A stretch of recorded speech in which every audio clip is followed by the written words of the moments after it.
দাদা আমি বাংলাদেশ থেকে এসেছি দাদা, আপনাদের গরুটা নেব, একটু কম রাখবেন। আব্বে শালা তুই আমার মায়ের গায়ে হাত দিস, তোর এত বড় সাহস, তোর কাছে গরুই বেচবো না। এটা আপনার মা হয়? অবশ্যই এটা আমার মা হয়। বাবা বাবা আমার মায়ের গায়ে কোন শালা দিছে? এই শালা বাংলাদেশি শালা, শালার কাছে গরুই বেচবো না। এই শালা তুই আমার মায়ের গায়ে আদেশ মানে? শালা মা, বাপেরও মা, ছাওয়ালেরও মা, এই শালারা জাতি পাগল নাকি? এই শালা তোর কাছে গরুই বেচবো না, যা। তুই আপনার মারা যদি না বেছেন তা আপনার বাপ রে বেছেন। শালা ওটা আমাদের বাপ হয়? তুই আপনার এইটা যদি মা হয়, ওটা এটা তো আপনার বাপ হবে। শালা তোর কাছে গরুই বেচবো না, বাংলাদেশি শালা, চলে যা।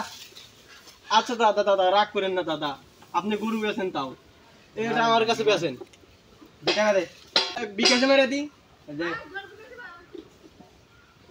আচ্ছা দাদা দেখেন গেছে। আচ্ছা আচ্ছা দাদা এটা আপনি এখন নিয়ে যাও।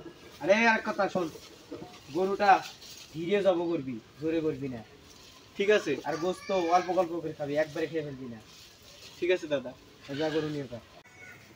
এই শালা এটা বলো আবার মা হয়, আমার মা ওরে বেঁচেও খায়, শালারা পুরাই পাগল।